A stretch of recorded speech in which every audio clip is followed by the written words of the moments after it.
before you. Respect is due.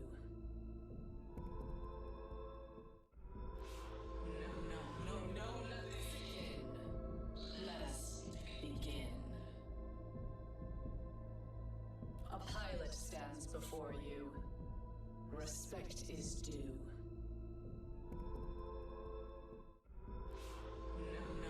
No, let us begin. Let us begin.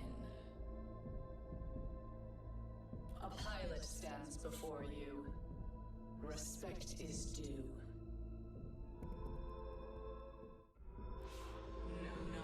No, let us begin.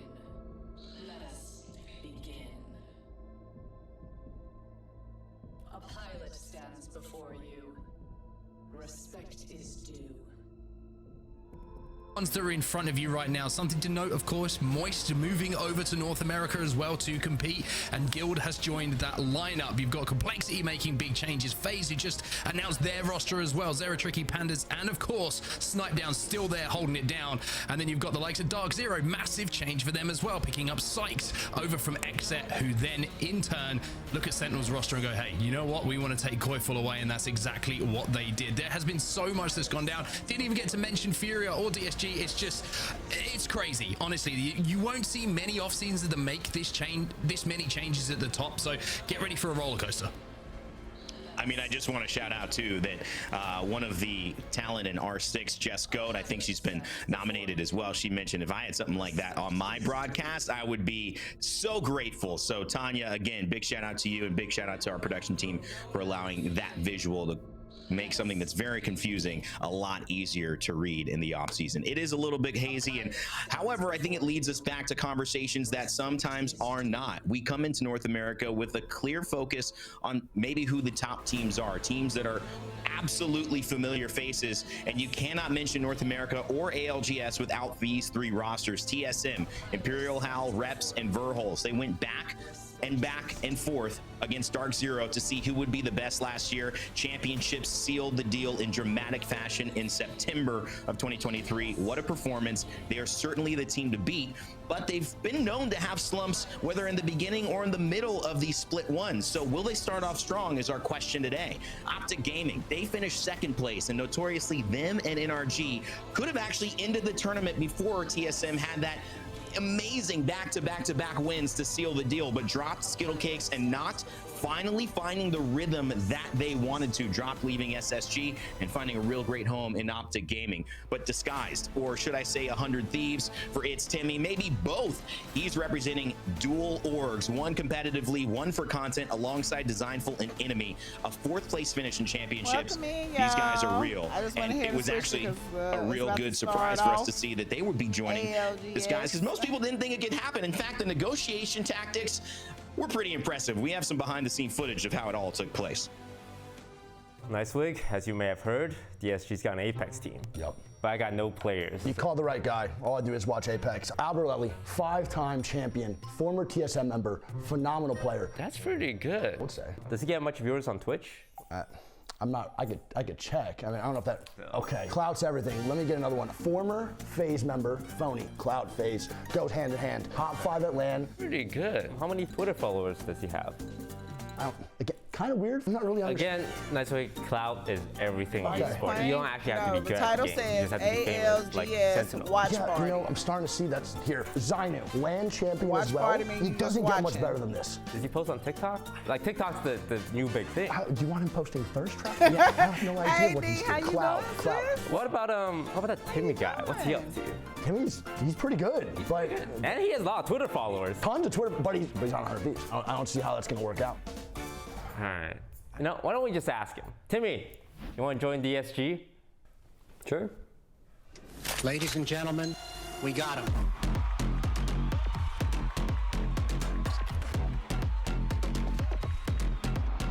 Naturals. I got the one-liner. You killed it though. Me in that chair? 50 takes. No, you're going, bro.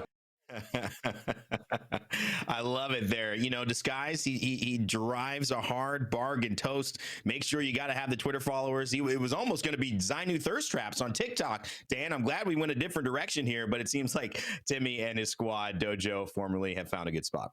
Yeah, definitely. And I like the 100 Thieves have allowed it to happen as well, because it means that we get even more coverage from different organizations joining DSG. I will not be playing today. Normally, I'm off today, Topaz. Sunday is normally my off day. I just flew back in from Denver this morning, and I have not been asleep since. I'm excited to see what they can do, though, because they're one of the few teams that have stuck together throughout all the roster mania, and I'm sure that we're going to see some great stuff. But we'll be back on here tomorrow. Let's head over and take a look at what we did with Timmy earlier before the season started. Hear a little bit about him and his thoughts on Disguised. Hey guys, it's Timmy here. My teammates are Design, Enemy, and our coach is Bronzine. We are on the team Disguise, also known as DSG.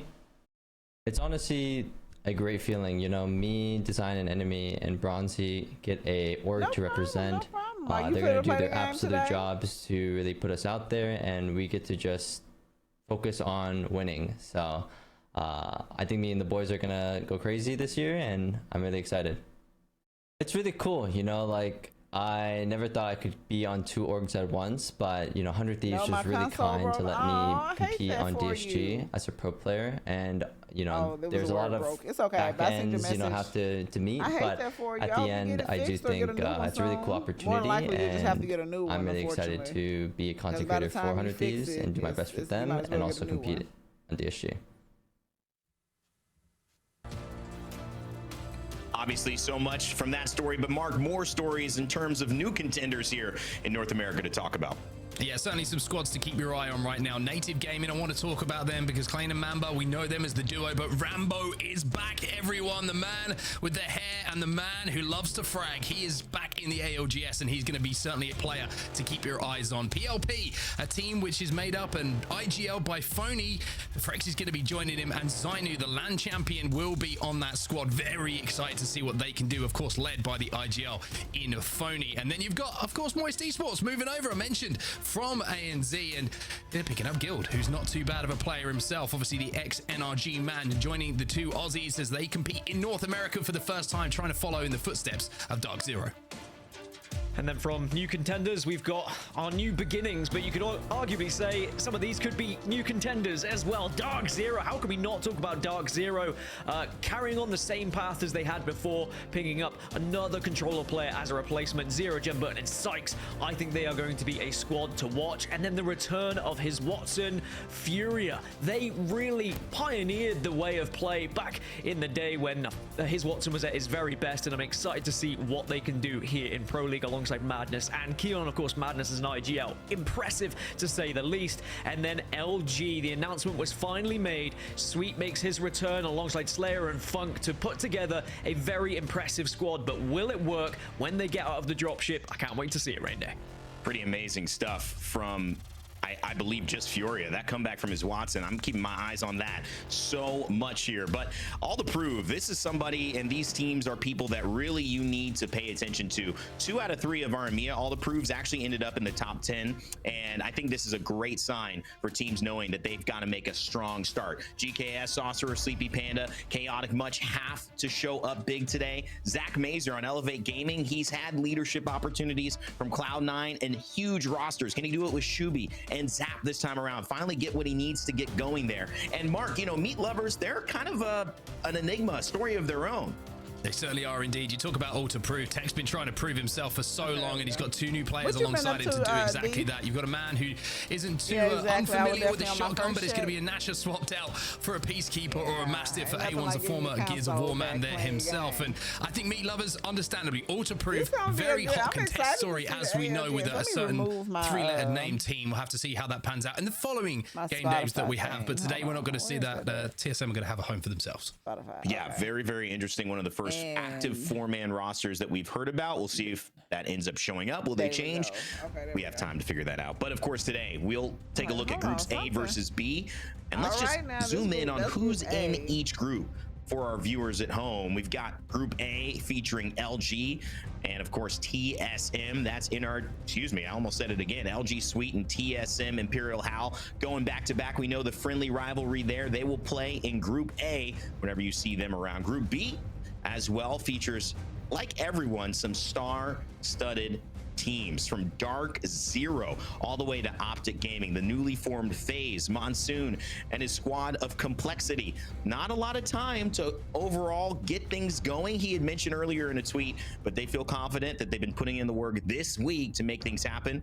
Group C, they will not debut today. That will be next weekend, but that's if you're waiting to watch It's Timmy, Gilderson, Swaltzy, those big names in Apex. And hey, is Watson, and how that works out, that is Group C for you. They will debut next weekend. But Dan, eyes on Group A versus B today. Anything stand out to you before we jump into game? Certainly the obvious ones, TSM, Optic, is their fine form going to carry on here into another year of ALGS. I want to see what Complexity have to offer. Very excited always to see Monsoon on our screens. LG will have a big question mark above them as well. What can they prove to us here on the first match day? And I'm sure Mark agrees that this could be a chance for Dark Zero to certainly prove what they're made of as well. Yeah, Dark Zero, very, very dangerous team. Want to give a shout out to Elevate Gaming as well. Been performing very, very well in scrims, and I think keep your eye on them. Even though, you know, there's a few players on that team that you're looking at who may have had some tough times, shall we say, and a little bit of, you know, a swap of rosters, maybe some players and teams and fans not believing in them. Well, they've come together now and they are performing and putting in some results. So I have to see if they can do that on game day when it really matters. We've seen EMEA. We saw how even that was, despite it being Element 6 winning, but so many teams within that top 2 to 6, so close, could have taken it.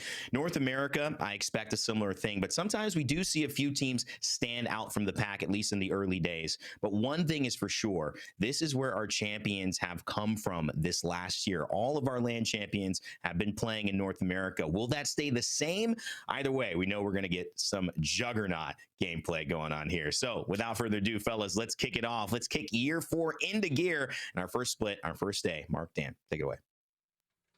Our first taste of North America. What is it going to bring to the table? What are we going to see in front of us, Dan? It is an amazing time to be part of Apex once again. The ALGS is back, everybody. I want to see some W's in the chat for this gameplay, because this is where we start. This is our map rotation. It's A and B in the lobby today. Storm Point kicking us off. Yeah, some changes since the last time we saw Storm Point in ALGS at Champs. We've got some new POIs. We've even got new tridents on the map. Barometer has a new trident to work with, which is going to be great for any squad dropping or rotating through that zone. But ultimately, we're going to be keeping a keen eye, as always, on contests. Who's going to be fighting who? Which teams are going to be able to get those early fights out of the way? And how will it affect them as things go down? As far as I'm aware, we have potentially 2 contests happening in A versus B at the wall between Casual and Temper, and North Pad between Secret Formula and Eternal. So both of those teams will have to keep an eye on in the early fights. I'm in the Discord too if y'all want to talk. And there is a Lightning Rod, which has had a few contests going down over the last few months of scrims, but today TSM will call that home. See some of the new POIs as well as we fly our way around Storm Point, right in the center of the map there. Beautiful little POI to call your own if you can get it. And elsewhere, you can see all of this that you can see on your screen right now essentially becomes one POI. You can see why TSM was so happy to fight for it. But match 1 is alive, everybody. The dropship is ready. It's a new season of the Apex Legends Global Series here in North America. Gaskin, take us away. And dropship path is always very important as well. This one is going to be very far for the likes of teams that are going to be dropping over towards Sonota Cave. Barometer, for example. If you can drop early, loot up fast, it can be very important for your rotation. Speaking of dropping in, Dropping Gaming, they will be dropping fast and they'll be looting up and they'll be taking the fight. Here is the contest. 2 shields going to be broken. Stunny doing some really good work with that Rampage. He doesn't get the knock though, and he's only got 7 bullets left, so he's going to have to retreat to one of these bins. And somehow or other, slightly surprising not to see a knock in that situation, Dan, considering the damage that was done. Yeah, this is a contest I wasn't expecting to happen down at Echo. No one taking Coastal Camp, so maybe it's an attempt to assert dominance here, and then if you do win the fight, you can move on and continue your loot path. DNO on the other side of this. Purple mag on the car, by the way, which certainly can very, very easily destroy a white shielded player. However, the Peacekeeper going to poke and the Peacekeeper going to hurt. Crossed has to retreat now, and Duplex is going to have to hit the Q to keep him in this fight. But the damage is all on one side at the moment, Dan. You can say DNO not really in this fight. And this is something we were speaking about in EMEA as well, how elongated these fights can be because of Conduit. We've got the ability just to shield up your team and make it even harder to get a wipe. And at the moment, it's at a standstill, just staring at each other like dogs through glass, waiting to try and attack one another. And now you're going to see, they see an opportunity because one player has left, so there might be an opportunity just to create a 2v1 scenario. You dropping gaming wanted to take it, but weren't quite able to. Now you're looking at the meds and the backpack to see who is going to be able to heal up, because the amount of damage that has been done by dropping gaming, you feel like you've got to run because they just won't have the meds to heal here. So maybe this fight just comes to an end, and I'm looking at teams that are nearby. You've got Flat over towards Pylon, who could have a look at this one if they wanted, but it doesn't really help their rotation. So this should be an isolated fight that no one else truly benefits from potentially third-partying. However, it does mean that the likes of Flat and PLP rotating from the southern sides, they should have an easier move into the circle, because we're going to be going up north. We're heading up towards the likes of Zeus, Lightning Rod, and the Wall. And you can see there was a few different teams at drops. I mentioned Casual Gaming. They're now FaZe because they've been officially picked up by FaZe. Congratulations to the entire team for that announcement that happened today as well.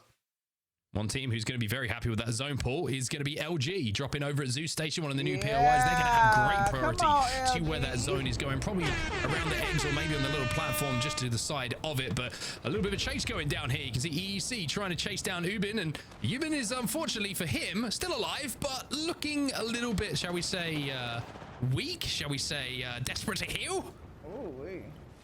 Well, this is another fight that's just been going on for so long as well on set over towards North Pad. We knew this contest was potentially happening. This is good news for Optic because it means they can loot even longer at Down Beast because this rotation isn't going to be particularly affected by them. But both teams, again, just kind of backing off. Secret Formula getting away from Eternal here. But yeah, they've lost one, but will they be able to get back up will be the real question. Yes, they will. Ain't got no heal. Interesting contest going down on POIs like this. North Pad, obviously, it's not like we would say a priority POI for a number of reasons. Tough rotates, not the best of loot pools as well, but the fact that you can test a POI that doesn't have great loot even if you win it, even though you might have a little bit of crafting, kind of it's an interesting one to take, but you can understand maybe they just feel that it's their best chance to get into the game by winning that. Dark Zero though, kind of gone under the radar a little bit, and understandably so. Champs was probably the most disappointing moment of their careers, I would say, certainly for Jen Burton and Zero. Very well documented, did not make the finals, which it was probably the most shocking story to come out of the ALGS champs of last year. It was almost sacrilegious not to see Dark Zero fighting it for that trophy. It was good. Yeah, you got to remember that the only other teams that have been able to get trophies. What's so crazy is it's colder here in Dallas than it was in goddamn Colorado. They're not competing in I came down here, I'm like, shit, hold on, I thought I didn't need all the little being added to this squad. Another role player who has some incredible achievements and also is going to do a lot of damage, especially under the IG abilities of Zero. Because we know what a massive brain he has. Here is the newly announced FaZe, Knockdown picking up Pandas and Zero Tricky. I'm excited to see how they progress this season. Having the organization FaZe behind you is always going to add those like extra little bits of pressure on your shoulders, that's for sure, but something that Knockdown's very used to. And when I looked at the thing, I said, why is it 30 in Dallas? They've been there, they've done that. You see Pandas as well, of course, formerly Furia for him. And one thing to keep your eye on here for them is great position, great rotate, very, very quick to get into these eggs, like I mentioned, which is probably where this zone is going to be pulling towards that end game. But you're looking at the efficiency of what they had to give up essentially to get to this position quickly. They got two white armors. They barely had any attachments. You see the 301 did not have a sight on it as well. They sacrificed essentially a loop path to try and get into that prio position, and they're going to have to play from there. Wow, look at this. They finna sit there.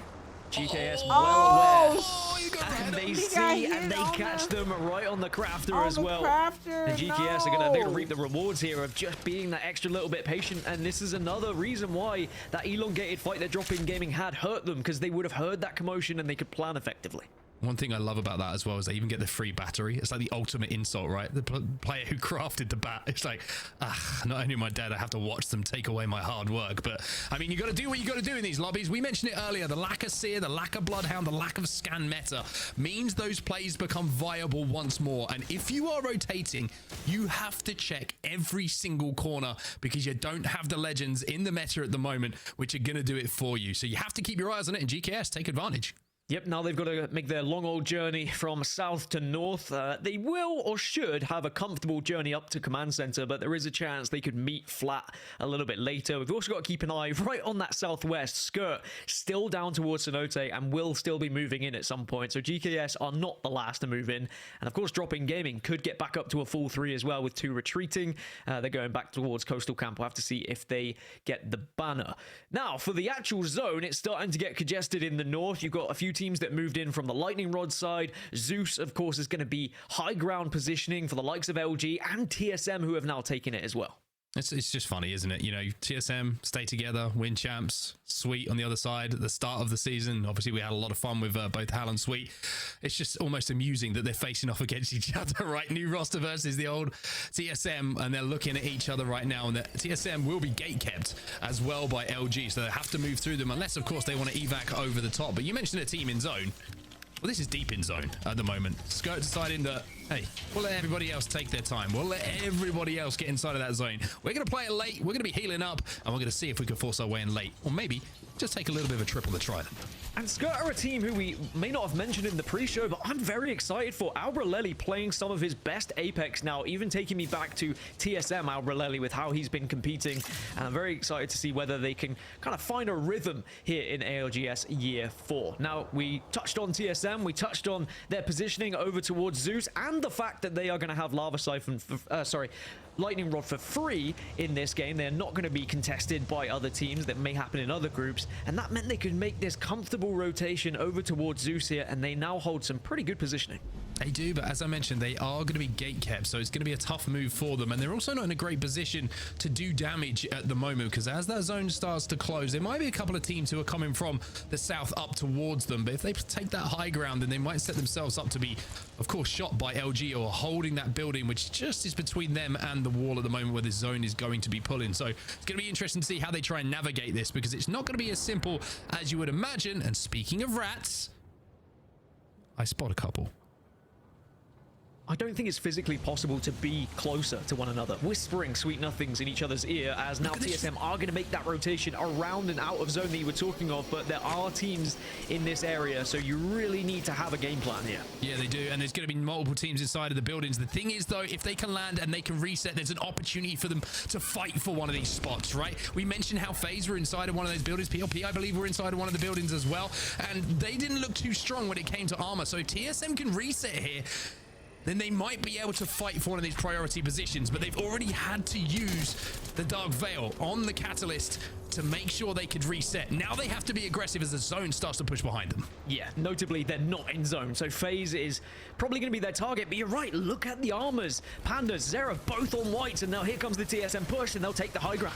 They'll take the high ground. You can see there's a Catalyst inside of the building, but they are split at the moment, FaZe. You can see they were trying to dual hold.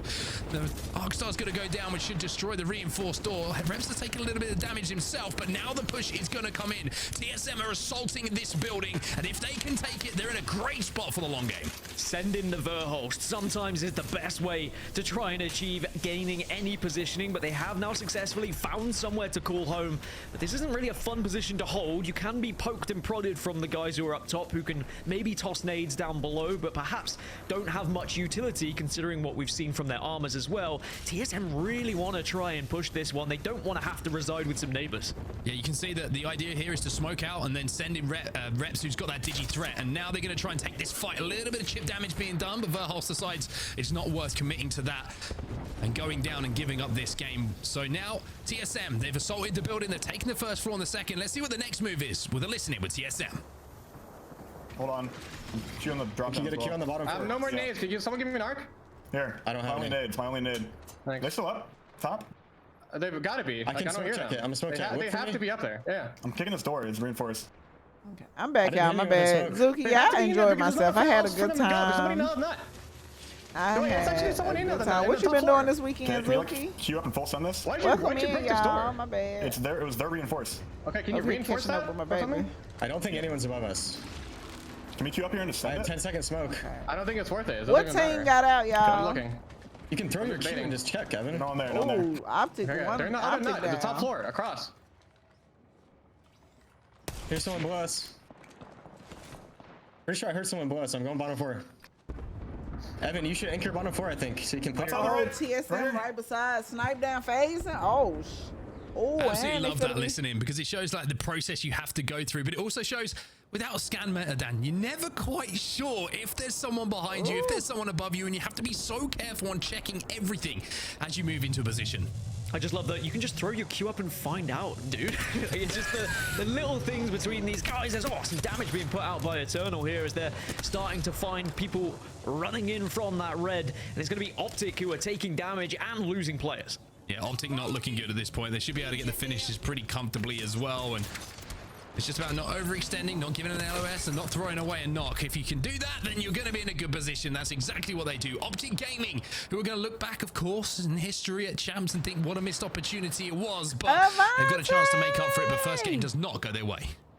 So TSM have successfully found a home, but FaZe also quite rightfully moved away because they recognized there was some aggression below them and they weren't really equipped to take a straight fight. But speaking of fights, Native Gaming, they've lost one. PLP getting aggressive and doing the damage here. Yeah, PLP, a team I'm pretty excited about this season. I think there's a lot of potential in this lineup, not just fighting-wise, but some of the positions they put themselves in. And this is going to be the tunnel, which kind of forces its way into the wall. A lot of work has to be done to get through here. You can see a lot of teams are already in the vicinity. Native Gaming will be one of the ones to not come out of this victorious, as it looks like PLP and the aggression they're showing is starting to pay off. Zonyu with the 30-30 and the car in his back pocket, a real threat in the lobby at the moment. And, you know, I'm so glad that Zonyu landed on his feet, landed on a team like this. It was still a surprise for me that Dark Zero made that change, but it was quite right. They felt like they had to after not reaching the goals that they had set for themselves. So we'll have to see how Zonyu does on that new roster and whether he can find himself being a LAN champion once again. Now, round 3 closing, 20 seconds left, so teams are starting to be forced in from the south. Oxygen, Flat, PLP, they're all in that tunnel you were speaking of, and they're all taking damage. Yeah, you can see everyone who's in your view right now. FaZe, TSM, EA, EC as well. Dropping Gaming eliminated in the meantime. They have to move north. They have to move uphill. And that is where Oblivion are going to be sat at the moment. LG will be able to work their way down a little bit later before everyone else has to rotate. But they do have an opportunity here with Oxygen wrapping through the zone to find themselves some KP first. Yeah, Oxygen walking into that LG gatekeeping situation that they put themselves in so long ago, holding out anyone that would be arriving from the likes of Lightning and Zeus. And Oxygen is doing what they can to stay alive at the moment. Ult's going to be thrown out. Black Hole will go down, but it's Aiden against the world. This is very, very bad. Aiden, you're a great player. They gatekeeping. Oh, Sweet still But unfortunately, this is going to be the end of the game for Oxygen. Sweet's going to swing out on this one and surely just finish off this damage, you would imagine. Although it's going to be very, very careful here, Sweet. And careful he is. Sweet, I knew Sweet should go down there's one player you don't really want to take in a 1v1 fight. It is Aiden the Destroyer. You know what he can do. We've seen him in all sorts of scenarios. Now, this is the kind of cave situation we were talking about earlier as well. GKS will be approaching as the last squad from this southern side, and they should be able to clean up the pieces. PLP will go down. So secret formula, 12 squads remain. And now the southern side is owned by GKS temporarily, but there is more players on the horizon. Skirr arriving. Skirr here. Skirr looking to do damage. Shots coming in from Alberelli as well with the Vault, the MK show, and it still gets it done in 2024. Scurry trying to back it up, and a couple of smokes are going to go down as well. Oxstar's trying to follow up. Only 16 seconds until that zone closes, and Alberelli is on his back. This fight is going back and forth at the moment. There's no clear victor as Scurry now tries to move in to finish off some of the damage being done. GKS eliminated, and it's Skirr who will stay alive. Skirr who arrived just on time, and now they will have the entirety of this southern side, but they have to move up through this cave. And again, it's going to be LG who are going to be waiting there, potentially gatekeeping them. So there's plenty of teams trying to force themselves into zone right now, one of them being Dark Zero having a scrap. Dark Zero going to swing, and Dark Zero going to take down Temper. Great shots coming in from Zero, and Sykes alongside Jim Burton is terrifying enough, and if they're being directed in a way that Zero has shown he can, Dark Zero are going to be back in a force this season for sure. And I think out of all the teams, probably the one with the biggest chip on their back as FaZe, they start to get pushed once again, and Zeratricky will go down. FaZe will fall. Pandas has managed to escape for a few seconds though, and it was EA who made that push. Yeah, EA make the push onto FaZe, but TSM have escaped all the Meanwhile, and FaZe will now TSM fall in 9th position. 8 Ooh. squads remain. Now we'll also see Ape Gang approaching E8 here, that they're getting shot in the back by Dark Zero. So all these Western teams trying to scuffle with one another. All the meanwhile, TSM have escaped and have found positioning. I was wondering TSM what it was just gonna managed to come get ahead of the to. traffic here. 8 Gang eliminated. You can also see Elevate have gone down. So 6 squads now remaining. And we have Oblivion, Dark Zero, Complexity, LG, Skirt, and TSM who are involved in our final fight. Oh shit! Yeah, so we TSM are just holding this northwest side. Oblivion in right a now. quite comfortable spot at the moment in the far northern tip. Complexity. Everyone else is on the southern side is going to have to push uphill I here. love my boy Complexity down to a 2, so they're not in the best spot, but they have spotted out another squad. As now it's just going to be Monsoon on his own and trying to take on the world, which we've seen him do some crazy things before. We certainly have. Should be able to reset here. Nobody else is really thinking about pushing this because TSM and Dark Zero are so close to each other. Kenchi, but who? He gets a horrible surprise. What was his name? The guy that was on to come in and clean up this damage. 2 players overlooked this, and Dark Zero just ratted away and managed to get 2 kills themselves. Rips has to clutch now and clutches for TSM. Dark Zero eliminated, but now the 3P comes in. TSM eliminated, and it's Complexity who started all that kerfuffle with it. Yeah, TSM and Dark Zero going at it. That's exactly what we want to see, and I'm sure what we're going to see plenty of this season. Complexity will be delighted because that frees up their spot. It also allows them to push themselves into the top 4. So now Complexity have to approach from the west. LG and Skirt still need to come uphill, though. It's Oblivion in prime position at the moment to look down and rain hell upon everyone who is going to be arriving next to them. 2 of the I would say the journeyman of the ALGS in Monsoon and Lou looking to make it happen as a duo as LG make their move. A lot of questions about this roster, and only questions that can be answered after a few weeks of gameplay, after a few lands maybe for these 3 players. Has Sweet made the right decision? Are these the 2 players to push LG and Sweet Dreams back to success? We'll have to find out, but in game number 1 down, they're in a fantastic position. Well, LG just need to be careful. Oblivion, if they get eyes on, which they do, and now Oblivion join the likes of Skirt and absolutely shred through LG. The Dark Veil goes down to try and keep them alive, but Sweet's just taking too much damage. Skirt are also losing players, and it's still Oblivion on top. But Complexity as a 2 still have an opportunity here, Mark. LG eliminated, and now you can see Skirt down to 1 player. Scurry's going to pop that back, but he will be done and dusted.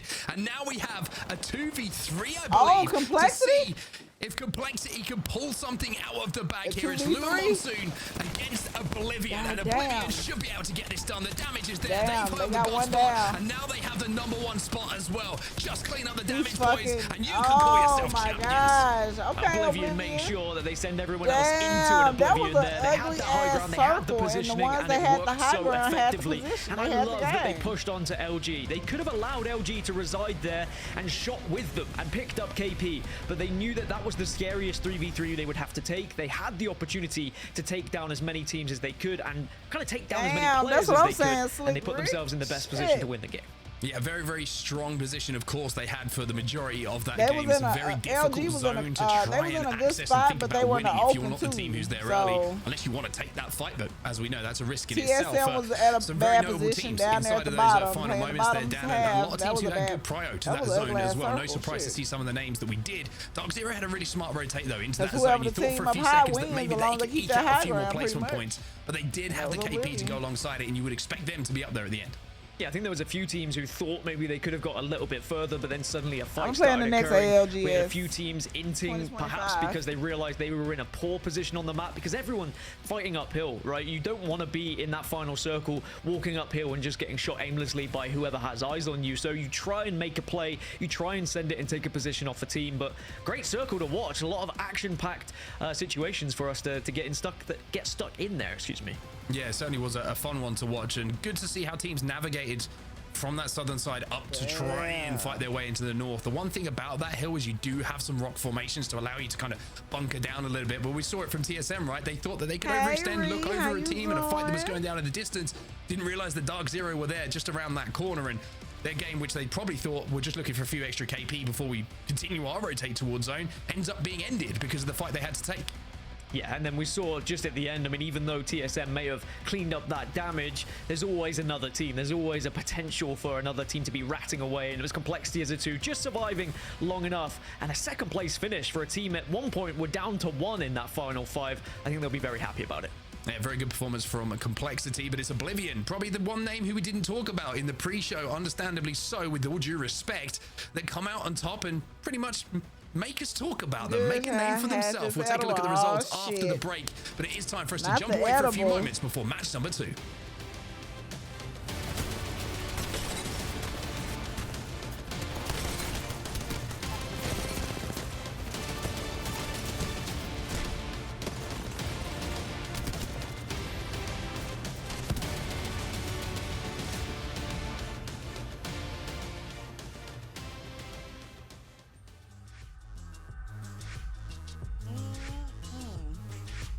Man, we were so licked this whole weekend. It was crazy.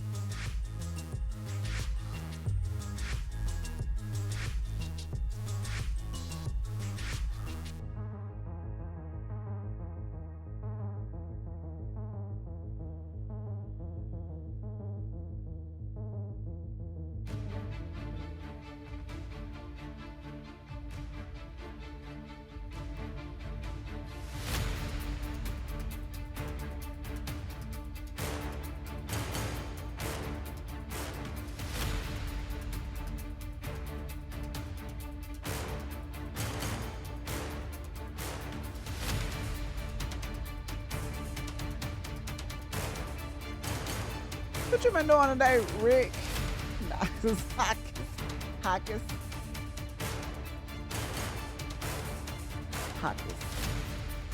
What's his name, Hawkins? Yeah.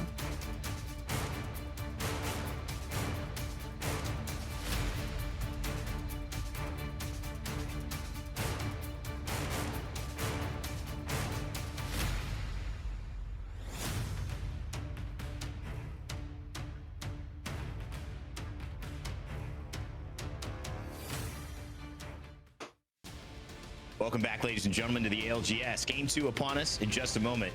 Rain Day, Gaskin on the mic for this one. However, let's talk a little bit, rehash what happened in Game 1, Dan. We have some time. It wasn't necessarily what we expected. LG was in the mix. Even TSM was in the mix. Dark Zero as well. They ended up cannibalizing each other. And, you know, the win doesn't always go towards some of the bigger expected names, but maybe the most deserving, for sure, in terms of playing that final circle.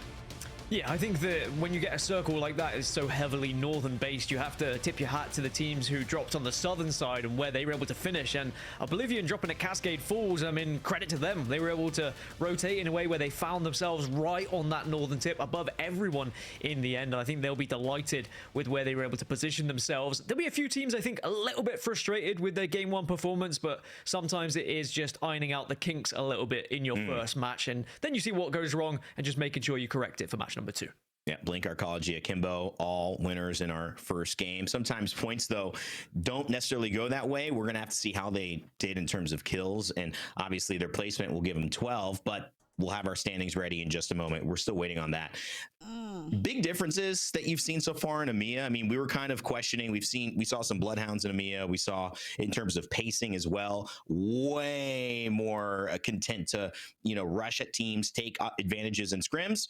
When you get into this pro league environment, things slow down a little bit. It's kind of like things get a little colder. People put their jackets on. They move a little slower, a little more cautious, not just wasting energy unless they know it's going to be a guaranteed result turned back to them. So, Dan, any noticing of the pace changes or anything different from our first games in EMEA? Not seeing as much conduits, that's for sure.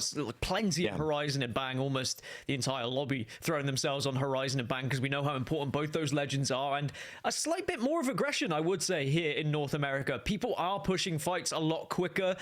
We saw in EMEA, if a team felt they were down in the fight, even if they hadn't lost a player, they were kind of backing off. They were trying to make a different rotation, which then forced them into another team. Whereas a lot of these NA squads seem to be committed to their rotations, saying, all right, look, this is where we're going. We either die on this hill or not, and it makes for some very interesting viewing because we're getting some really good skirmishes. Well, we should have match results coming up in just a moment from our last match. You're right on all those things, Dan. I mean, sometimes you have a different adoption of the meta at different stages of the season. The start of the season, clearly, it's going to be back and forth for many, many teams. Oblivion, though, they start on the 4th, 16 total points, 4 kills, 12 points. Complexity right behind them in second with a kill, and that'll give them 10 points overall. Skirt, 12 points, 5 kills. 3 placement points. LG and TSM right behind. Good showings from them, and even Dark Zero, only 1 point separated from TSM. Pretty interesting as well with GKS. I want to just focus on our top 10 performers here, Dan. What stands out to you? I mean, so far, this is kind of what I expected in terms of big names but performing. It's just getting started, though. Y'all know how this goes. Yeah, I think that a lot of Apex is down to your IGL, and who knows where to be positioning yourselves when you've got these circles and making the best of a bad situation at time with your rotations and where that circle pulls away. And you look at that top 10 and some of the biggest and best IGLs that we have in Apex Legends, but that doesn't mean they're the only ones that are doing the work. You have to rely on your fraggers in the team. That's why we're seeing such a big influx of controller players being picked up by teams who want that one player to be able to get them out of a sticky situation. Your Verhos, for example, your Linus, teams that can have players just thrown into the mix to deal that damage and force those rotations that your IGL is trying to make. And the top 10 really does show that from that match number 1. Zainu, a great story as we follow Dark Zero throughout this season and throughout today. Something to talk about as well. Leaving that squad, Sykes coming in, replacing him. There's a lot of conversation and speculation around what that moment meant for them. If you were in the building at Champs and you were there before and after Finals Day, you saw 2 different versions of Zero. And after Finals Day, maybe a version I hadn't seen. So upset at that result. Obviously, hoping Sykes and them can get job done so far. So far, pretty decent result in Game 1. Storm Point will be where we head to Game 2. And Game 3, we'll switch it up to World's Edge as per usual for our final 3 games of the 6. But I want to talk more about Storm Point. You could see the difference in height, Dan. One of the things in Season 19 Ignite that the developers intentionally did was try to bring in some of the space and limit those moments where high ground made as big of a difference. We know it's still a part of the map, but there were some new additions changed and added to Storm Point, and that's kind of changed a little bit of the flow and given players some landing options. So kind of walk me through what has been this most significant change for you from Storm Point that we've seen added in Season 19? I think that it was something that happened during EMEA. It was some of these, not just the POIs, but extra little bits and bobs in the geometry added where you can kind of take a little bit of respite when you're making your rotation. Somewhere that you can land there where you're not just forced into a fight and forced to be in the open as much. And you're right, height is still everything, and rotating from south to north is still difficult, but that's why we're seeing so many horizons here to try and negate that ever so slightly. And the fact the overall map size was just reduced a little bit just to try and speed things up every now and then. We saw that loot pools were changed, certainly in both the southern and northern sides. We saw different loot pool changes. I think ultimately north teams still come out on top with what changed, but it has made things a little bit better for those teams who are rotating from the southern side. Certainly coastal areas have been really a focus point. I mean, we saw some fights happening in North Pad and a contest happening at North Pad here in NA. That's because it's such a good area to drop for your rotations, because it gives you so much flexibility to where you want to move, but you're also able to play edge there. So I'm excited to see how things develop as we move on, whether certain teams will feel like certain POIs are even stronger now, but for me, it's still about those northern sides. I always find it so interesting having a chance. We've developed a relationship in our team with the developers and some of the map designers. We had a chance to have them out to championships, and we're doing more of those calls. But just in my experience, how maps are adjusted, and they have very intricate knowledge of where fights take place at almost every single turn, kind of like a heat map, higher heat signatures, higher fights. And they did do some very specific work on some of those hard rotations in Storm Point to make things more defensible. The Forbidden Zone, a great example of that. If you go over into the Season 19 patch notes, you can actually see buildings constructed so that teams, even though they are rotating through what was a dangerous area, now with none of the prowlers that would have bothered you in there, and even if you do get caught in a fight, you have more ways to make a stand and not lose your ground and be caught out left hanging in that type of situation. So in overall, I think improving, player feedback and gameplay, but also I think for fans at home and learning this map, a lot that you could take from in terms of, hey, you know what?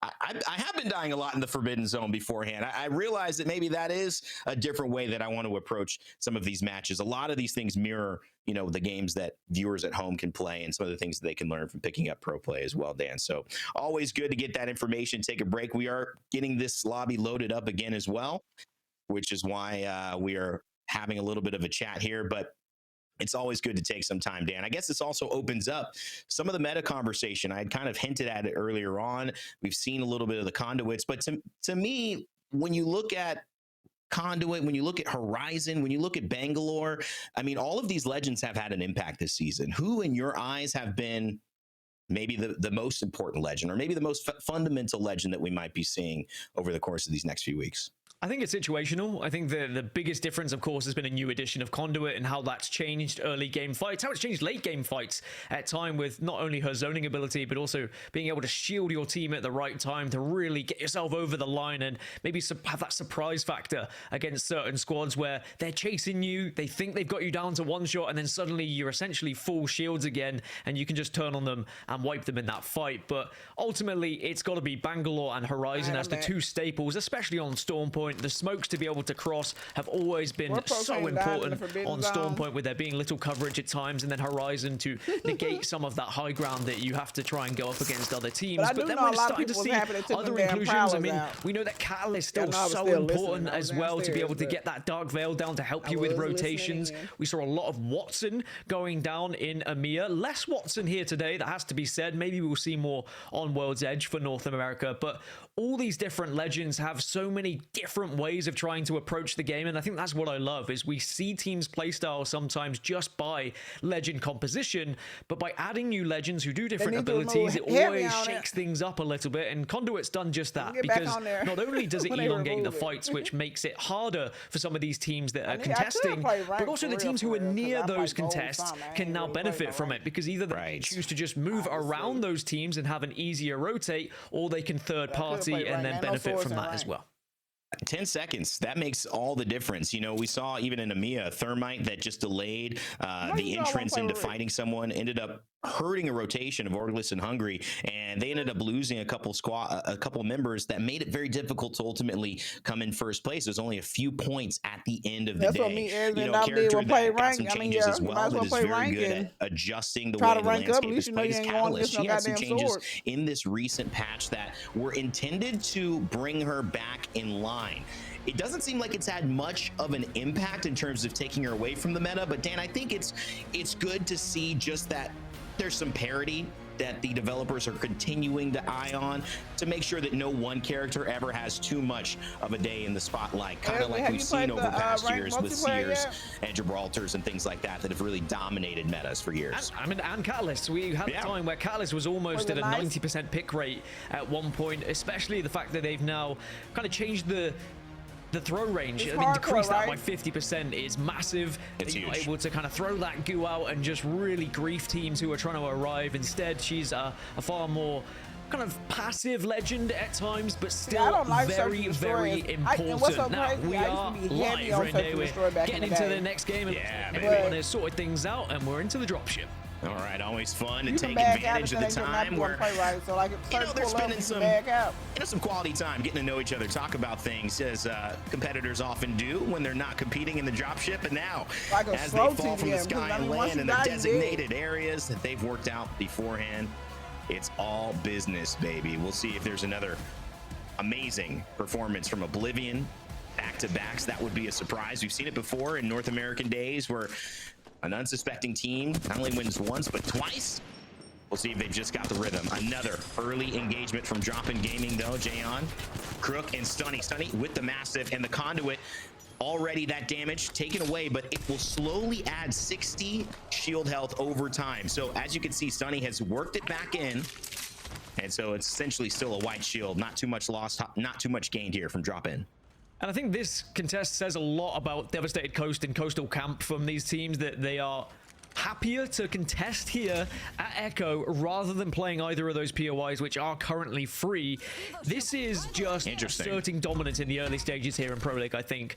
Saying, look, we've been doing it in scrims, but now let's make sure we win these in match one, in week one, so then we can start to solidify this as our drop spot. Let's make them blink first and then retreat to a arguably worse POI. Do you think that this is a mistake in some ways? that can only be done when you have the casuality of scrims as your reference point, because I don't know, if you lose 2 of these in a row, you are not looking forward to the third one. It's not worth it if there are 2 POIs to the left and the right of you, even with worse loot, to just get 0 points across an entire map set in a day like this. We'll have to wait and see, and maybe at the end of the day they'll just delay each other and kind of 50-50 this as best they can. It doesn't really help either team, Dan, but that seems to be at least the way things have gone for now. As we transition over to another part of the map, a huge fight still engaging. We've got Zeratricky as well, the new FaZe squad. Snipe Down has fallen down. Pander's still alive with the conduit Q, and that's going to be a revive for FaZe, and Temper will go down as our first team eliminated in game 2. A little bit of bullets onto the death box as well, just to remind them of who took that one. But, I mean, answer to your question, contests are a really difficult one. They always seem like a bad idea, but you've also got to remember that because we're in round robin, essentially, where you play every group, if you can keep the same POI, it's always going to benefit you across those match days. But if you're changing back and forth, it could hurt you, as we speak of another contest that's happening over towards Northpad. It's Eternal going down at the moment. Only 2 players that are alive, but Carter trying to get this res off. So valuable to have the conduit Q already ticking up. Did not have to hit 2 shield cells, which would have taken a ton of time. Could have obviously gone for the heal, decided not to, and it's going to play around the knockdown shields. The Horizon, Gravity Lift, not going to do a lot, but I'll tell you what, Carter's not missing any of those PK shots, and that's simply what determined this fight. So well played by Carter as well. The knockdown shield being faced as high up as possible and then just crouching underneath it, letting the other player use their bullets, wait for that reload, and then you re-engage with that PK, which can hit hard. And it is going to be Eternal who win their battle at Northpad. So we've got 3 contests happening on the map at Storm Point, but as I said, it could benefit you in the long run with a contest. It always looks silly when it's happening, but maybe as they go into another group, that POI will be theirs. And when you think about LAN, if you can take out that team, the POI could be yours for the rest of competition. But there's a long way to get before we get there. And speaking of a long way, Eternal, we're going to have to traverse almost the entire map as we're going down towards the southern side, kind of between Barometer and Station at the moment. A little bit of pylon in there as well, but you can see where the clutter is gathering as everyone trying to find themselves a position. It's a little bit of a toss up into the air as to what makes a better transition into the late game here. Finding a building that everyone is continuously trying to pressure, or taking your time. TSM electing to take time, rotating on the southern side with the Trident. As we saw a glimpse of in the map, they may run into complexity. Meanwhile, in the center of zone, playing the opposite style is Optic Gaming, holding it down. They've got the squad to do so. Catalyst will still be fine with their passive, being able to barricade those doors, causing it to take 4 kicks instead of 2, traditionally, and also with the 2 piercing spikes she'll be able to deploy. Dropped in Skittle Cakes, and specifically Skittle, really one of the best callers of where the zone will end. He prides himself on this, has ever since we've seen him enter into this league. And so if I was somebody who's betting, I'd say they have a pretty decent idea of where this is going to go. Fucking this chip and dip. And I mean, you compare this to previous seasons, we have 8 teams who are outside of the circle right now. Remember how zone heavy ALGS was for a short while? There is definitely teams who prefer playing Edge now, and in scrims, arguably, Edge has had a little bit more success at times. So that's why teams are going to be a little bit more comfortable at moving in late, circle moving a little bit faster, just moving in with it and picking up on teams who are kind of stuck in a sandwich at times, and then slowly moving your way up, taking position after position. And if you are a good team fighting squad, you can take positions off of other squads as well. So there are going to be teams who are more than happy to play Edge, and their compositions usually will show that as well. But we're seeing a lot of Bangalore, Horizon, Catalyst. That seems to be the most popular composition here in North America. It's like 2 different types of students, right? You've got the genius who doesn't have to study and somehow aces the test every single time. To me, that looks like a TSM. You never know what they're going to do, but somehow they find a way to come out on top. And then you've got kind of the valedictorian type, the ones who do all the research. They do all the prep. They're always first and ready to take it, and probably first to finish as well. And to me, that's more of the Optic style. Tried, true, consistent. We know what we're going to get from them, and it's usually something very, very successful. 2 different styles, 2 different outcomes potentially here as this game continues. The zone about to close in with round 1, 20 seconds away. FaZe still making their way through. This new squad of Zeratricky and Panders joining Snipe Down on the FaZe roster, getting rid of Phony and Frex. It's an interesting bet I think for Snipe Down, I apologize for continuing to use that. I think I'm just caught up in my vernacular, but I would say it's an interesting choice too for Snipe Down to trust Zeratricky and Panders in this new role and to say this is the team that we're going to choose as our style for this year. And I think there's a lot of fans rooting for them that it works out for Snipe this time around. Yeah, there was a lot of questions about who would end up on that phase roster. I know there was even talk about Sweet going there at one point, but if you watch Sweet streams, he would have told you why he's not on that phase roster. I'll leave you to find that for yourself. But LG is where Sweet ended up, and you could see for a temporary time there, LG are going to be playing that gatekeeping style once more. But over towards Barometer, teams are just trying to do what they can to stay alive. DNO, who were part of that early contest that we were watching down towards Echo, have been able to find some room to play here. I got the refills on the pins. That's a good sign. And then everywhere, like we went to 2 places, and on your birthday they give you a pre-roll for a penny. There, top of Barometer, Bursty. Dan Mantic just going to I was like, oh, they do got the best they can to ward off any attempt. Yeah, I got birthday special. Nicole like, I got birthday special. Establishing a position with another team nearby them. Knowing full well probably not going to get it down there, but again, showing force, showing presence, and possibly getting some collateral KP. If I still carry it ends up being coins. something like an opportunity for another team nearby as we switch over to TSM. The story undoubtedly in North America. The team to win 2 out of 3 last year at LAN, and of course the final one, the biggest one, the championships.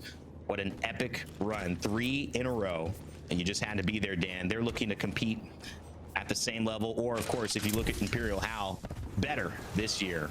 And with the same squad returning, that's going to be something that a lot of people expect. It was good. I was telling them earlier, I was like, it's colder here in Dallas than it was when we left Colorado. You know, I'm a little bit worried about some of these northern squads because they're moving very slow down towards choke points where teams are waiting for them. Here and I was like, shit, I need to complexity, the likes of LG are poised to try and pick up some KP. But I must say it feels better to be back on sea level. It is going to be a tricky situation, and this is one of the downsides of rotating so late is you can be focused by some of these squads who have already taken it home. And this is where the evac tower can certainly benefit you if you are one of those teams. It's Eternal at the moment. They are going to be arriving, and it's going to be LG waiting for them here, but they are shielded up, and they are ready. Sometimes you can only be so ready. As this fight coming in from the high ground as well, Eternal. I love this area. By the way, one of the newest areas to be added to Storm Point. Really fun fight, very good hot drops, great engagements, a lot of ways to play it. Low ground, high ground, inside those buildings. So far though, just gonna pass each other. Sweet, Slayer, Funk, Sweet obviously with his leadership knows when it's time to take a fight, when it is time to move on and find something better. Eternal feel the same way. And with Carter's heroics earlier on, Dan, they probably don't want to push it. They're happy to be alive here. 17 squads still remaining, and that's probably why you don't want to push, because there is going to be another team most likely around the corner waiting to take advantage of any damage that has been done. It's all starting to get pretty sticky now in any location you find yourself in. LG, interestingly, rotated out of their area, and they've gone further north to try and take a different approach into this next zone. They didn't feel comfortable where they were because they were quite vulnerable to their backside, so instead they're going to be moving for a different spot. Zach we got a lot of footage on the vlog. It's been, I mean, this he's one of those players that truly just has always been a part of the NA scene, whether it's been the highs and the lows. I mean, from getting to LAN, getting ready to go ahead and play with Cloud9 and catching COVID at the start of that event, to the numerous roster swaps now with Shubi and Zap. Maybe a resurgence here. Obviously, a fight win in this one would bode very well for the confidence, and it looks like it could be going that way. Crook in trouble. Horizon, Black Hole up on top. There is a down to Zach, though, so it's going to be up to his teammates, Shubi and Zap, to try to finish this off. Did Zach get enough for them? As we're on the wide, we do see Droppin' Gaming eliminated Zach. The perfect entry there opens the door for Shubi and Zap, quite literally, and they get the downs. And that was a nervy time for them, for sure. And it seems like every fight has such importance at the moment, because if you even take too much damage, there's always the possibility that some other team's just going to dive on you. With how many teams there are, and speaking of diving on each other, look how many teams reside here. Optic, Complexity, all trying to stay alive alongside one another. And Complexity have already lost one, but they were able to stay and get second place as a 2 before. Monsoon does a lot of damage, but takes plenty as well. And Complexity have got to be careful here. One of the best in the business. It's up to Kimchi.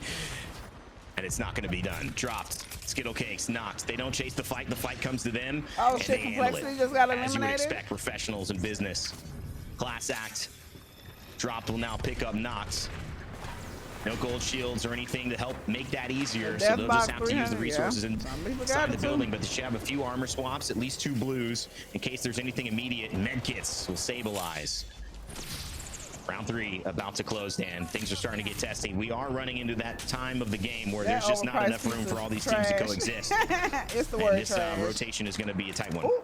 I mean, over half the lobby is outside of this next circle, and they're all going to have to start inching their way in, but they're going to be exposed to the other teams who are nearby. DNO actually hold a good position on the southwest, and Optic are going to have to push in ever so slightly. They're going to be greeted, though, by the likes of Dark Zero, the likes of Oblivion, who are just slightly north than them. And this is the rotation I was talking about earlier. LG still on the northern side of this circle, still making their way around and still avoiding fights. Oh, please. Very interesting. I mean, they have really chosen to take this different route, not just at least why they still got it, because here the way shit going on Twitch, it might take crime away from us sooner or later. That's just, you're right, just to take a different approach. I'm already trying to look forward to it. Like, LG curious if they're going to try to go southwest or southeast. Now that they have to, southwest leads them into Eternal and Skirt, and that is where they're going to go. They're going to land right above this squad. You might see them in the screen actually flying down above, and they're going to land now. So Eternal have another team to worry about. They actually pass Oblivion, and Eternal just trying to fight for their life, doing it the old-fashioned way and walking, while Dark Zero found a little bit of space in that zone. They should be okay for now, but they are on everyone's radar. LG threading the needle, by the way, have found themselves almost center zone at the moment, really picking their time perfectly. You wait for the commotion to happen, and when it does, you can fly through the air, sometimes unnoticed. Optic eliminated, GKS also eliminated, Eternal down to a 2, but at least able to put down some good damage as a squad at the moment, just to make themselves big. But there are plenty of teams in the area, which could prove to be difficult for them when they do make their rotation from this northern side. It's Dark Zero who are close. Elsewhere, look at all the teams here on the southern side. Yeah. LG, Ape, FaZe, Flat, they're all here fighting. Yeah, Panders and Zeraturkey again gonna have to do work. Oh, shit. Snipe down is down already. In fact, he cannot be picked up this time, has to deliver to the banner, to the beacon. And so it just may not be enough for them to sustain fully. They want to get the KP. That's going to be 1, could be a 2nd. And now they're going to get the res. This was chaos, and you can see it continuing. LG a part of that as well. And they're moving in at the wrong time for FaZe. On the other side of your map, we're not watching it yet, but just to keep an eye, TSM, Elevate, and Oxygen Esports are about to have to do the very same thing on the other side. But right now, LG, they're the star of the show. Let's listen in and see how they handle it. Okay, that's what I was saying. Batting. I'm holding for you. I'm probably most likely going to literally hit the fucking can. Can I make it? Can I make it? Yes, you can make it. Okay. We're safe on this wall right now. We're safe on this wall. We have full control of this little hill right here, guys. We probably are just gonna play close side island, okay? On my yellow. Yes. We're probably gonna play. We're gonna walk in super late. We're gonna wall one direction. Play the other side of the wall. Shoot behind us. Shoot these fuckers behind. They're all gonna come down bottom doing pre-arcing in front of them. Come right now. 40. Crack. 60 flash. 60 flash. 60 flash. One. He's literally 1. So I think we play for these kills. I do. Just keep walking. We're gonna go to cannon. On the cannon, close. On our cannon. Just play the wall. They died. Go cannon. Wall left. Get to the cannon and wall left. Get to the cannon and wall left. Get to the low wall. Yep. Cut the walk off. Whoa. No, batting. Section. That's fine. On the left side. It's a solo, I'm pretty sure. Oh shit. There's no one here. Just show, I'm nading this. I'm closing the gap. There's a team behind them. Play the right. Get to the right. Oh shit. Get cracked. No. Oh, sweet. Wait, they got sandwiched? Yeah, comms. Just give me comms. Let me know what you see, okay? Let me know if you see knocks. They ran into Oblivion in both senses of the word. Sweet, the only one alive. Arcology Akimbo holding down the central space. Dark Zero and LG, the other 2 teams there. DSM has made their way to the southern side, though, Dan, too. And they have found a little bit of space on the outskirts, but it is tight in the bushes. And you can say, I don't think he second guessed himself. He wasn't expecting that team to pull up on the other side. In a good spot, but lack of coverage. I mean, you look at this final circle, by the way, he didn't second guess himself. He just had to double. He had to call out another play because he spotted the other team. You've got Oxygen who have a little bit of room to play with on the northern side, and then TSM on the southern. Those are the three teams that want to keep an eye on. LG just a rat. Sweet's done very well at making the best of a bad situation, by the way. That entire rotation that LG made was an incredible decision from them, but unfortunately just not able to get going in the fight, and surprised by one of the squads on the rock. Elevate could annoy Oxygen here, and they will start to approach the fight, but they have got a down onto Zep. Oh, Prowler in the hands of Shubi. That is going to start singing quite a way. The gravity from the black holes pulling them inside. So Shubi's going to get rid of that. Sweet sees maybe there's an opportunity to get behind this team, and whenever the chaos happens, either Sweet said, let me just go on, run on, or just stay unnoticed in the shadows. Sweet coming in as well as a solo. Shubi picks him off, and that is incredible awareness from Shubi. Maybe just shooting at anything that moves right now.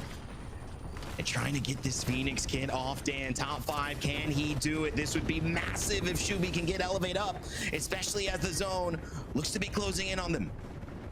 I mean, I also love it from Sweet as well, by the way, taking advantage of teams looking at each other, and he said, actually, maybe I can get involved, but he will eventually fall. Shubi gets that kill, so at least some KP added. Elevate out.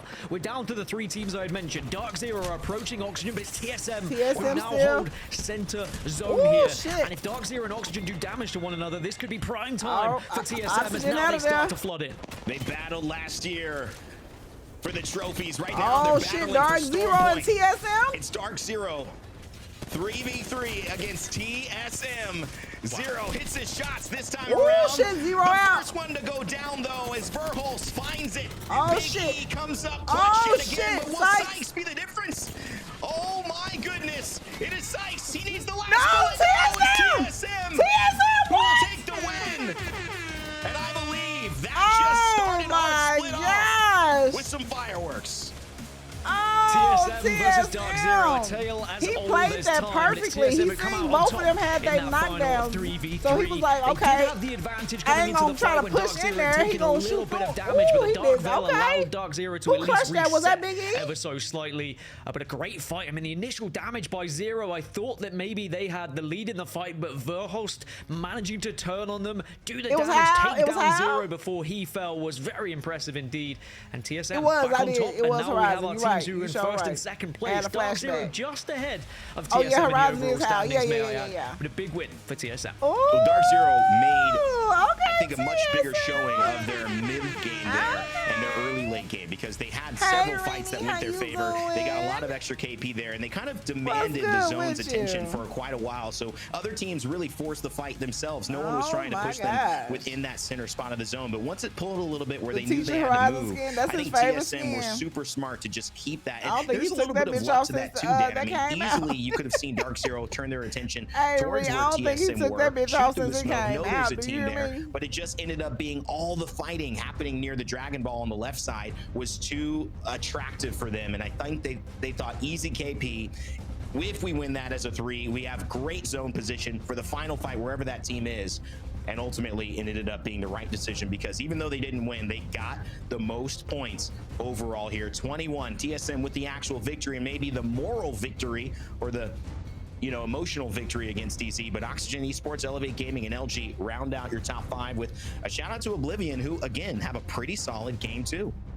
Yeah, I think if you were to go back and watch the rotations of TSM, Dark Zero, and LG, all very interesting in their own way, but all brilliant IGLs showing why they have, the achievements under their belt that we've been able to see across the years, because there were some very interesting decisions made, but also ones that were very important to keep their team alive at the right time. And then a final 3v3 like that, I mean, we'd love to see those engagements happening time and time again when you get straight 3v3s. Sure, Dark Zero taking a little bit of damage, but they still did have an opportunity in that final engagement. As for other squads, plenty of points picked up by the top 10, but there were also the ones who struggled in the early game, whether it was down to losing an early contest or just getting peeled off by other squads holding their rotation. The bottom 10 looks this way.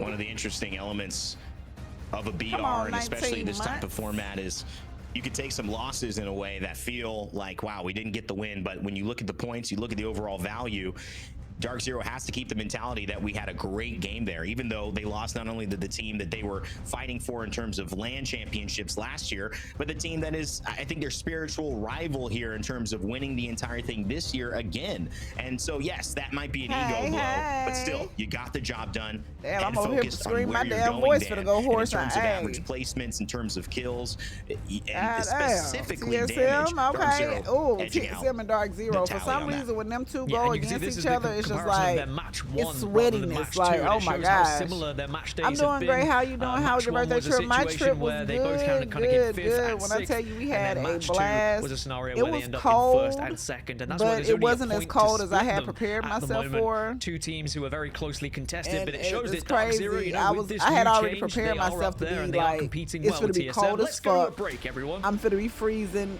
My body, you know, I'm preparing myself for this freezing. So when I got there, I'm like, okay, it's cold. And then the sun was out. I'm like, okay, that ain't bad. Like, we was literally taking our jackets off. We was like, hey, we gotta take some of this shit off. It's getting hot. Cause the sun, when they say the sun be beaming, the sun be beaming. So it was cold, but it wasn't outrageous cold to where like you ain't going outside kind of cold. So it was nice though. We had a good time. We had a good time. I just posted some pictures. I'm posting more pictures on Live Space, y'all. So if y'all not following or haven't created a Live Space account, it's another streaming platform. It's free to sign up. You can start streaming over there too. They got streaming. I'm going to use it for my blog stuff and content, but it is, you can play games. As soon as you sign up, you could automatically get a sub button. There's no special requirements. It's real nice on Live Space. Real nice. So I'm posting pictures on there, and I got some reels and stuff on Instagram going, and we'll have a vlog on YouTube. You know what I'm saying? I'm ready for the solar eclipse. Dallas gonna be getting good. Almost 100% of the sun will be coming. When is it, Vic? When is it? Don't you gotta get the special glasses to see it? I can't. I remember one year. Well, no, it was definitely 1 year. It was a long time ago, but you have to have some special glasses.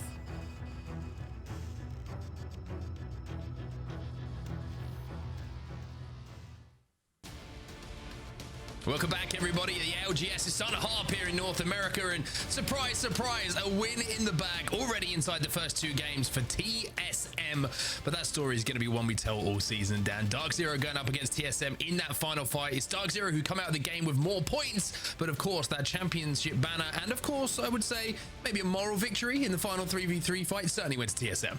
And also, you know, there's always a chance of bonus points if you can get victories on the board. Remember, there could be one extra point if we see TSM get 4 victories today. When we see it, it's unlikely. Very, very often we don't see 4 victories for a squad. But these are the series results from the first 2 matches. Dark Zero lead the way with 30 points. TSM just one behind them on 29. So it's very closely contested at the top 2. But after that, Oblivion still featuring in the top 3 on 24. But then it's all to play for from there below, Mark. Anyone can jump into the top 10, and all it takes is one good game. I remember we had some way back in the day. Of course, we're in 2 games into the Optic Gaming, struggling a little bit. It was a pretty rough zone for them to get into game number 1. That one was maybe a little bit more accessible, but still some ground to be traveled for them, so they'll be hoping something a little bit closer to home. FaZe with some decent points on the board as well, but I think it's just synonymous of the ALGS, right? Especially in North America, that we see Dark Zero and TSM taking that fight. And by the way, we have the minimap. We see the pre-game lobby. Let me tell you, there's a little bit of back and forth. And I'm gonna give a shout out to Zayn because he was saying that I have to go to. I gotta go. I was invited by TikTok to go see Bob Marley, the premiere of Bob Marley One Love movie that's coming out. Don't come out into theaters until like February the 15th or 14th, one of those days. But I was invited to a private screening and then a dinner and stuff with TikTok in Atlanta on February the 1st. And then I have to come back. It was really going to be a 24-hour trip because I have to come back because I possibly have to stream on Logitech's channel on the 2nd. So yeah. And then I came back today and I was like, okay, I'm for the chill. And I was like, oh no, I gotta get on because of the ALGS. I gotta get on for the drop. So Yeah, it's gonna be a busy, especially February. What else can I tell y'all? What's else going on? I know at the end of February, Journey, y'all know when y'all brought the popcorn for her BPA, Business Professional of America, they got a competition. They had a competition, and she came in first place, so she's a state qualifier. So on February the 28th, we have to go to Corpus Christi for her competition. What else? It's something else in February. I got a lot of stuff going on in February. February is always a busy month because of Black History Month. So this is like the busiest month of the year. One of the busiest months of the year is February because it's Black History Month. So I'm pretty sure there's going to be a lot of other stuff. There's probably some other stuff I got scheduled on. Yeah. We got a lot going on. Appreciate the resub, baby. Thank you. Coming in with the prime right on time. Just really earned. Why is this drop taking 15? It's gonna be an hour now. You know, they put it in slow motion. Oh, FaZe gonna be out of there. Double time on his side with the Bangalore, but you can see that he's being chased and chased hard. Oh, they chasing the fuck out of him. They want FaZe out the lobby, and Pandas, he's probably thinking, hey, can I just have a minute to myself?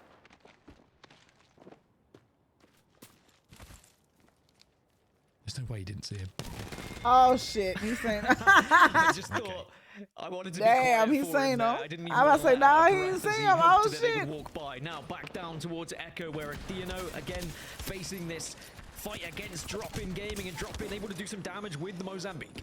I love the Mozambique on contest, by the way. I just feel like it's one of those guns, if you can find it, you pick it up because it does so much damage. And Drop-In Gaming look like they've had, I would say, certainly the better side of this contest in our first 3 games here on Storm Point. They seem to just be constantly outputting damage, and you can see it from the shields as well. Mostly of the time they're coming out of that contest with blues, and that usually is a pretty good indication. But again, they have to be careful of any third parties arriving. Here is your map, though. Now the, shall we say, the early fisticuffs is done and dusted, and everybody is on the map. This is where we're going to be going. FaZe out already? Central, maybe down towards Barometer again.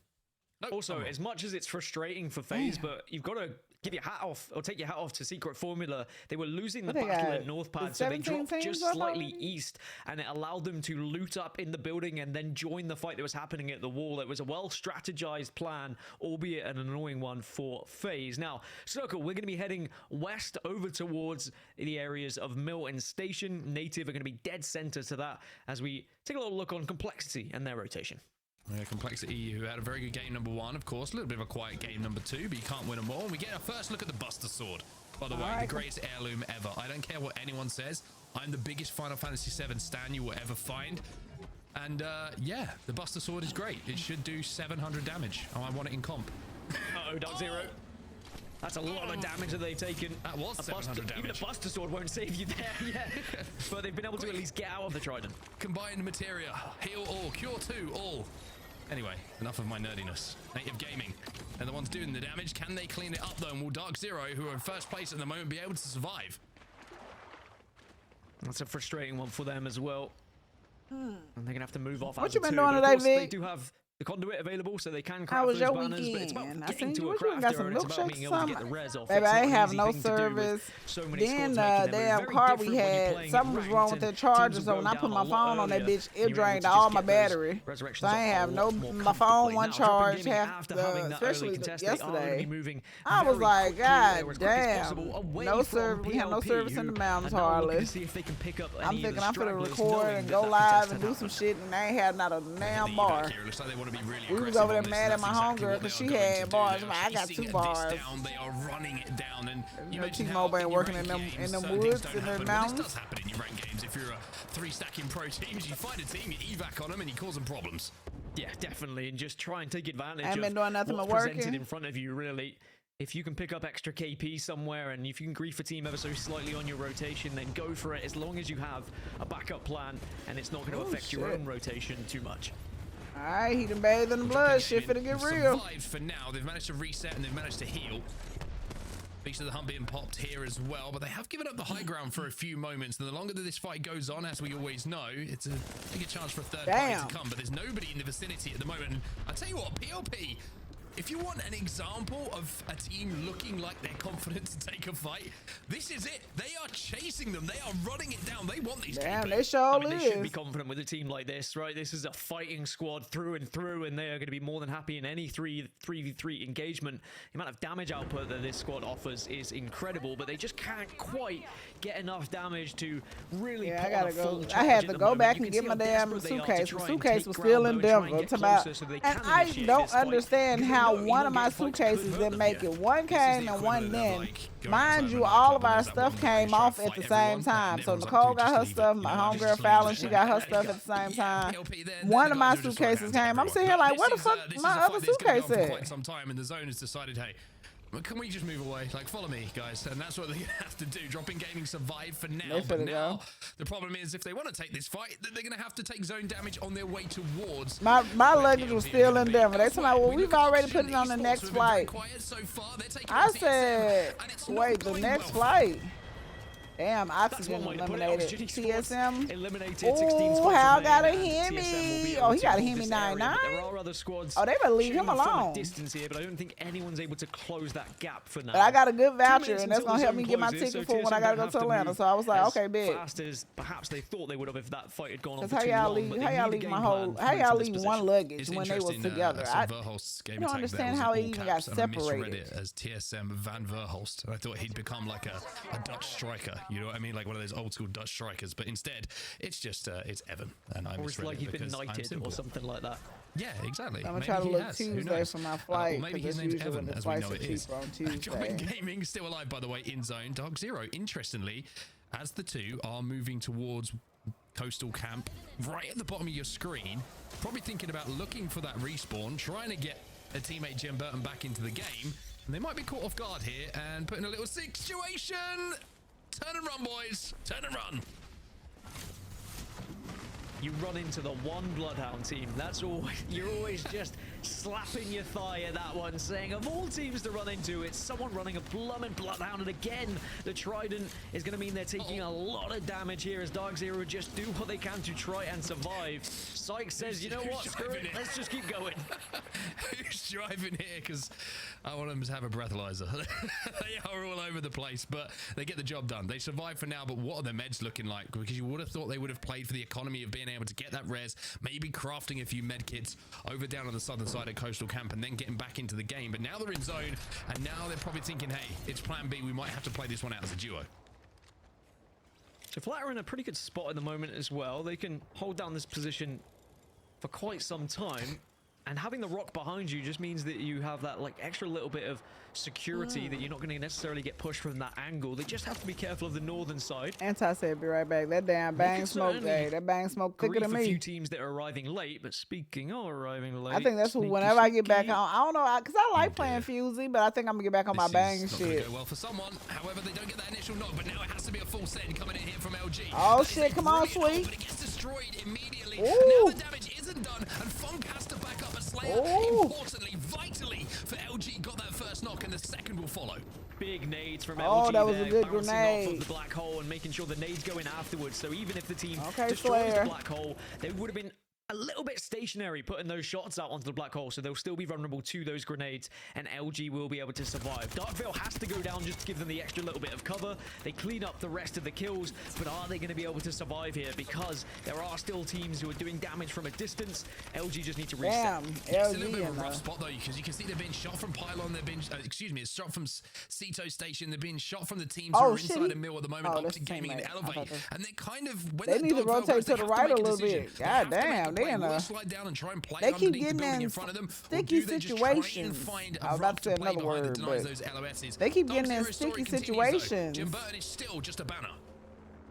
In the just middle. He's more than just a banner. He's more than just a banner, but it's a pretty scary banner to be holding if you can get all of it and bring it back into the map, I'll tell you that for sure, but it's going to be a difficult They might be able to get that revive, bring him back. A little scuff full outside of Jurassic Park. Monsoon's also got a knock in the kill feed. So teams now starting to be forced together as this zone is closing, and there are still about 4 squads outside of this circle. So this kill feed's about to be lit up ever so slightly. Yes, it's PLP, Skurt, and GKS all in the vicinity of each other. It's one of those three-way fights that you don't want to be the first team to take a knock. You want to just try and play a corner, output damage, force one team into the other. And that's what GKS are trying to do here in this corner. Sorcerer with that scout has almost got the perfect weapon to do so. Let's go up against the 30-30. Damage. Yeah, going up against the 30-30 is never fun. It really can chunk you down. But at least they've got smokes just to stay alive. And they're a little bit worried, I think, about teams arriving from the east side. So that's why they're playing this one very slow. Plenty of teams still in this lobby that can cause you an issue as the zone continues to pull west, which is even worse news, really, for these teams at Jurassic who are going to have to move as far possible across the map to go there. This fight is continuing to go down, and now you're going to see with a minute or so left before Damn. the zone is a problem. The push is going to come in. I tell y'all, I'm going to sleep so good whenever I go to sleep. Chaotic. He gets taken down by the R9 of Phony. Now they're trying to find the rest of the squad. Behind the box will be player number 2, but good crossfire that's happening at the moment just to try and cover the angles, but not good enough to help the teammate. And PLP is still healthy, still well, and will get the knocks and the finishes onto those players. So PLP doing very well just to time that push accordingly and make sure they take advantage of one player being slightly out of position. GKS with 1 alive. Sleepy Panda is trying to find a place to maybe just reset and maybe thinking about ratting, but I've been impressed by PLP, I have to say, with their fighting. You just see that natural kind of baiting and switching, and a lot of that comes from communication, right? Not only is it about hitting the shots, it's about preserving your shields in those fights, taking a little bit of damage but outputting more than you take, and then switching with that teammate in those 3v3 scenarios allows you to do so. But Awaken is just taking down Phony, and now the plan has to change. The zone is moving in, and PLP recognize they have to move here. Yeah, Skurt came in for the third party, catching PLP whilst they were kind of still looting after that fight, and now they might not even be able to take this evac tower because another team going to be in front of them here, and you know how vulnerable you are when you are moving up that balloon. So Zain, you having to drop off, and PLP now in a sticky situation. Thinking about crossing maybe. Frex is still alive, but only for a few seconds. The zone is going to take him down as well as the bullets coming in, and Skurt will win that fight. But now they have to rotate in behind where we saw Zainu trying to put that evac tower down. Dark Zero still alive, by the way, and Jet Burn is no longer a banner. He's back on the field and causing some problems. Yeah, a lot of problems as Dark Zero are trying to just force Oblivion off of this spot at the moment. But remember, the solo of GKS is arriving behind Dark Zero, so they just have to be aware of that and make sure that the solo doesn't ruin their day. But they have Digi-Threat to work with, and of course Zero on the bang means he can coordinate where those smokes are going to go and where the pushes are going to be. I do like an IGL being on bang, by the way. It does allow for certain plays to be made that are called, as Dark Zero will spot out the last member of Oblivion, and then they quickly turn around and find that solo rat that I was talking about from GKS. A secret formula also full. I mean, it's amazing stuff from Dark Zero, making sure they clear this side of zone. They still got some work to do, though, as they try and creep their way in. But I think the most important thing for DZ here is they got Gen back in the game and somehow escaped from a situation where you thought they were going to get run down as they rotated into zone. And we do have a listening with Dark Zero. Let's see how they try and plan this next move. Going forward, though. I have 2 souls, that's it. Yeah, I have Cowl. I dropped a fuck ton. Drop more. Everybody. Hey, that 30-30 is good though, Reed. It was, Sterling. I had a good time. Oh shit! Get your ass back. I have Cowl. I can do it. I can angle and we just fight him. Maybe we can do it with swipes. Maybe we can do it with swipes. Oh, that was a good smoke, baby. Hey, that smoke was perfect. Yep. Let's get him, boys. All right, Digi, I'm gonna smoke the end. I don't have to do. There's a bit of a gap. You gotta go into my smoke. Arc side. Get left side first, so you safe from teams. They might have run. Lead there? Cannon. We do have to go again. No, we'll remember. Get nades. Golden off. There's all triple off. Get all this stuff, please. Yeah, I'm getting it. I got one of them. No, we don't have enough. I just got fucked. I can pop my bat now. You gotta come left on me. I have Ponder. Well, plan 1 of the rotate was pretty good. They forced the team away, but you heard Zero say that's essentially part one. We still have to do this again. Dark Zero with a low roll might have been blessed with some ult cells, but can they get the wall back in time? Yeah, there's a lot of stages to a rotation. You might have got the initial phase done, but then you start after thinking about phase 2 and how you're then going to lead the charge and lead the rest of the team. Now, LG, who had a very interesting rotation in the previous game, have also found themselves in a pretty good spot here on the northeastern side. They do have to move into the zone, but they have cleared the majority. How was your day, Sterling? Did your boyfriend make it back yet? TSM and Eternal, which is going down here. Well, it's gonna be. I was watching, yeah, because I forgot I got dropped, so I forgot. Well, I didn't forget, but I was like, oh shit, when I got back, because I got back this morning about 11, and I was like, oh, they got ALGS today, and I was like, and I already told them I was gonna stream it, so yeah, we here, we live, and then I gotta the comfort pick of the Hemlock as I well. ain't even been to being in the sleep. craft And then I had to go means back to the that airport Klaus to is get more my than happy luggage. to say, if we So find a that crowd was who not have a part of got the plan, gun because the that part I'm of the plan was come most home, comfortable take a with nap, and confident with, and you can and then see come why. stream Dark for the fighting B against group. native Rambo taking the high ground, and Sykes and Zero are Oh, quite low here, shit. but they are fighting back.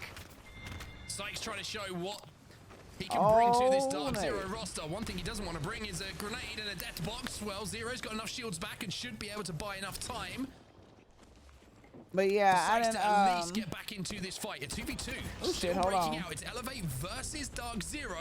The wall is going to go down here from Zach Mazer, but can they take advantage here? They got the Prowler, they got a Digi, they've got Oh everything. shit, they hold on, need I to just take lost my word of thoughts from watching this. that. So Native just got caught between I was those over two here teams, focused and it trying to has see not what allowed Dark Zero was Zero gonna to do. reset. They're back up. They're just Oh, like they the got a Phoenix full from the ashes. reset. Every single time when you think they're down, they are back. He in come the back game, tomorrow. I and miss they will now him. He's hold been in this up Colorado a inside. week. They are It's gonna have a nice slightly there. uncomfortable He rotation probably into ain't this rushing next to get back. circle with It's other teams really having nice eyes on there. them, but Like, if you can trust I anyone really to wouldn't call mind play, going back. It's gonna be Zero. I probably wouldn't go back to the question is, do mountains they because have I've the done wall it. available? You Because know, we've like seen I've them did using a that. lot of utility to I've even done get it. into I this spot. The great experienced news, it. though, for TSM is And they but it completely was and utterly own it where was that zone is fun. gonna be It was fun. ending. I would They definitely go rotate, back though on and some then chill fight there against vibes. Eternal is I can only essentially just imagine it opened in the up everyone else to summertime. have to Like it fight was their way nice, towards and we them. didn't LG even are do the a lot of closest team, you stuff would say, because but of time quickly and shooting everything them was in the far sides away of from where TSM we should were be able to get some staying. damage. So I kind of like, you know better now when you do different things. But it was nice. It was nice. What's up, Lion? Now they have forced their way towards that zone, and maybe they're looking for The air is so crispy. Like, I mean, when you first go up there, it kind of feel weird in your chest because of the way you're breathing because of the high, you know, climate. But it's fresh air. Okay, like it's fresh. Oh shit, LG! God damn, complexity out. Position to potentially win this game. Alright, TSM. might be the best thing for them, though, because Oh, I'm not they got talking about the gameplay, I'm guy talking spot, about but how they it's right denying below the them. LOS of Zach Mazer up on height, as well as Shuby and the rest of E8. Dark Zero, though, still alive. But we got Taking Dark a little Zero. bit of zone damage, but look at them, Dan. They're still in this fight, and I tell you what, if Dark Zero can come out on top in this game, it would be an absolute masterclass in navigating here on Storm Point coming out from Zero.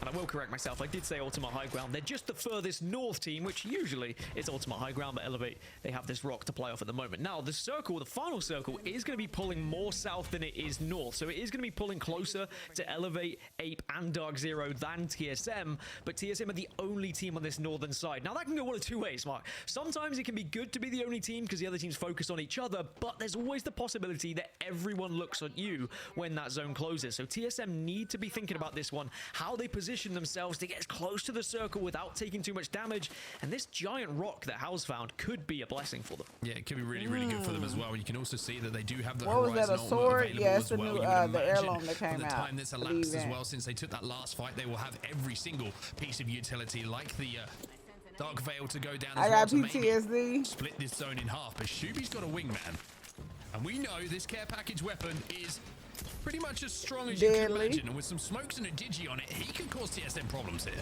Dark Veil going down, and E8 look to be potentially sending, but there's going to be other players in the area which might just ruin this push a little bit, but they're able to get the shield swaps. Now TSM have to be aware of where Elevate are going to be coming from. As Dark Zero now also throwing down the Dark Veil, a nice cross for you that you love to see. Looks like an A mark. It does indeed. One team who were eliminated, though, the solo player from Ape Gang is out, so it's a straight 3v3 between E8, Dark What's Zero, up, and MVP? TSM. Doing good? How you doing? And three of the form teams, you would say, if you look at scrim results. Over here watching the ALGS. Simple task for Oh, TSM. Dark Zero out. Dark TSM for the cleanup right here. TSM wins this. Now it's just a case of walking to victory. Oh shit! No! The fight has turned on its head here. TSM wins it. TSM will manage to close it. TSM wins it. TSM wins it. TSM back to back. I already when Dark Zero went out, I already knew what game it was. Hey, because when Dark Zero was in, you can't really say, "Oh, TSM gonna win it," because Dark Zero needs some shooters. They're halfway there, TSM, and it Evan coming with the clutch. They got that victory previously against Dark Zero, but again, the TSM rotation is wins on point. TSM knew exactly where they wanted to play. Watching it as well, playing a solo queue tournament in 30 minutes. Okay, good luck. They are the best team in the world at the moment, still dominating here. Good luck in the solo queue tournament. Oh wow! They're looking in their team fights at the moment. Every time we've gone to their POV so far, you know, Oxygen, a fantastic squad. You know, right, warmed up already. Just got absolutely decimated in the first team fight that we saw them in against TSM, and then we saw the fight against Eternal. And it didn't even look close. You know, the amount of damage that was coming out of the Hemlock of Verhost, and you quite rightly said, like, that gun is still incredibly strong. If you can take the time to craft it, you should be taking the time to craft it. And I mean, the job was made pretty simple. Their decision was made pretty simple. Yeah, been on rank all day. Okay, you real warm. Dark Zero and E8 were going to have their line of sight clash, and TSM just had to clean up is the he pieces. playing One this? did go down, but it never Hal playing. They just that's who won. That's who just won. Sterling, where the hell you? I thought you said you was watching the ALGS. Coming in from the 2023. How you watching ALGS? And you always wonder when you and go don't know from TSM playing into a new season. TSM, they farming. They definitely farming.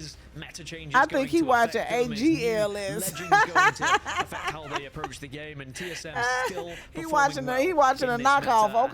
Okay. Just where they left off, so I'm sure TSM fans he watching the knockoff. Happy with the performance that we've seen so far, but we have to also shout out the consistency of Dark Imperial. Zero. You know Sterling don't watch it like that because he call him Imperial. Don't nobody call him Imperial. Baby, that's the GOAT. That's the CEO. That's how. To get back up to a full 3, and they pull out 9 kills alongside it. That's the GOAT right very there. impressive performance from them.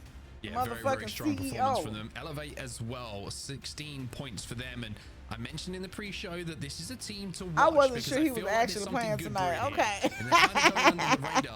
I'ma just leave now. Say your ass right there, Sterling. Don't try to leave me now. Some great positions and creates a great team. And Elevate is showing really good signs of that. 16 points for them. He gonna play, baby. This is game. Hell yeah, he's playing. This is, baby. LG with some good what they got? 4 million on the line? Hell yeah, I'm playing, baby. I don't give a damn if I was coughing blood up, baby. I'm still gonna be over here playing. My left lung can be giving out and collapsing right now, baby. I'm still gonna be trying to give IGL out, call outs and stuff. FaZe after having that initial contest, sadly for FaZe. I don't care what was going on, baby. My pinky, they could have cut my pinky off, baby. I'm still gonna have to switch to my middle finger to run a shift, baby. What? 4 million on the line? Hell yeah, I'm playing. Won't have a chance to respond to that here. I'll play for you if you need me to. But certainly interesting to see I'll play for both teams, depending on what's going down. Oh shit. Great showcase of not only what words are hard, words are hard. I hit this pen over here. Leave me alone. To IGL towards success. Leave me alone. The videotappe. My goodness, I had a chance to watch the first game. Okay, get off my neck, y'all. I'm corny. Just leave me be. They walked up on that. It's okay. We love a little corny, you know. Right here, they are just putting themselves in positions to win. And of course, you guys, it's Sterling fault. It really is. He fucked me up. Bring in AJ. That's what it is. We're gonna blame Sterling. It's been a minute. Put the blame on Sterling. I'm not really a TSM fan, but respect. Oh yeah, for sure. I love TSM. I love LG because I love Sweet, and he with LG, but I always liked LG anyways. And Complexity. I love Musson. That's my boy. So I like Complexity as well. Yeah. So Xset because Fun FPS is my boy. I done played with him before, so that's my boy because he with Xset, so I love Xset as well. That first game was wild. I got to jump around from different streams. PLP I'm over here puffing too, and things are a little cloudy. Okay, you gotta send me a package, Sterling, when you get time. No rush, but when you get time. Like NA is living up to the hype right now. I'm a Sweet stan. His ability to stay. certainly is an Yes, incredible I day. I think love everyone's been Sweet. So looking when I forward to the seen he action was kicking coming off, to and LG, which I you have already to like give, a Luminosity lot of anyways. respect to some of the IGL But when we've seen so I far. Some of the he rotations we've came, seen, I was the like, play oh yeah, calls, because baby, his understandably, I'm gonna say from Zero and IGL Hal, and because skills they've been are two top teams who've been tier. involved Okay. in those last two games in those final fights. It's Okay. a masterclass, right? To I'm on watch my these guys third do what they bowl do. in 10 minutes. I'm about to be faded Yeah, going they're in the best in the solo world queue. for a reason. Hey, A that's the clash best of way to Titans, be. if you Your will, nerves will and be back-to-back calm. You games know, there. They're you showing might why they're the overthink best, a and little they're bit gonna just continue to because show it of the throughout the THC splits. levels, It's but not surprising. We've seen them do this for years, so to see them continue to do it in day one, I mean, everybody knew this was coming. Yeah. Yeah, seeing the differences between EMEA and NA has been clear as well. Hey, Shakiri, how are you? J-Hawk? No, I won't overthink. I just won't think that, it all. we talked about this during the Or EMEA that could be the case too, because you know when you lit, it can go either way. Like you can either overthink, or you can be like, "Damn, I'm really not thinking." Like, well, I know that. I know I should have did that. So it could go either way. TSM coming all the way from Lightning Rod down Definitely to the south side of the could. map and winning 2 games in a row where they Who don't is have that on the priority. right? They're having to play I don't edge know. and just fight their way in. I mean, obviously they're the best team in the world for a reason, so we're not surprised they're doing it. But it is different from when you EMEA, played the where cash. based I on was where the kind of circle locked pulled, you in. could Yeah, kinda tell who was because gonna win that sometimes, game. like if I smoke before, like a Speaking of tournament or circles, I mean, we something, have seen it'll the help me final circles focus, here and to I'll look be at as well, locked the J-Hawk, fuck just as we in did MVP. in Like EMEA. I'll be I mean, you locked said in, like, match hey, one I'm was out for exciting, you were blood. bouncing Okay. around. I mean, what did you I see want to between shoot all the everybody streaks? I see. Yeah, this game was wild because I thought I said I was gonna get in some immediately more we were gonna tournaments. I just gotta get I the gotta clash play of the some more Titans. Apex. TSM, DZ, LG, Elevate, all these teams were looking like they were gonna get to the end, but they don't. LG gets eliminated here, and we have a final 3 of Skirt, Complexity, and Oblivion. And I loved it because these are 3 teams that have something to prove. Complexity with a roster change. Skirt is a unison of multiple different players from other teams, and Oblivion coming from the PSQs.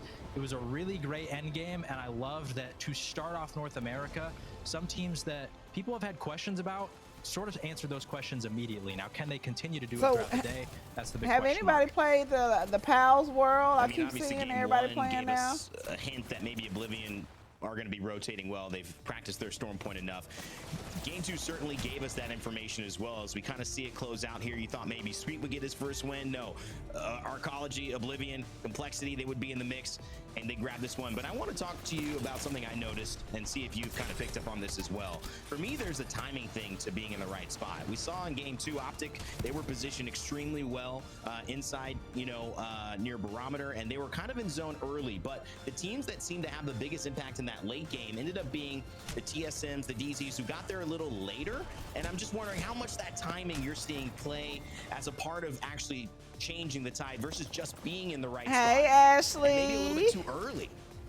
I haven't played it yet, but a lot of people. Even Oxygen, I know. They were sitting in that spot. Like it looks fun from what I've seen, but like I said, I really because I've been gone. I just got back from Colorado this morning, so I really wasn't on social media like that. But when I popped on there, I just kept seeing people talking about it. And that adjustment sometimes. So I was like, well, when I get back, I'll look into it. Which I really just got back because I had to go back to the airport to get my damn luggage that was still in Denver.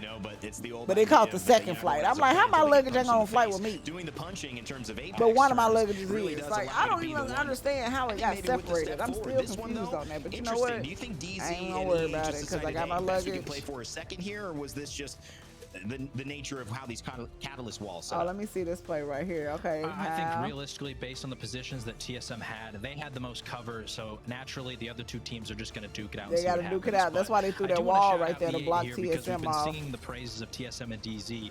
E8 has been dominating in scrims, and the question was, can they continue it in early match days? They're doing it right now. They're looking fantastic.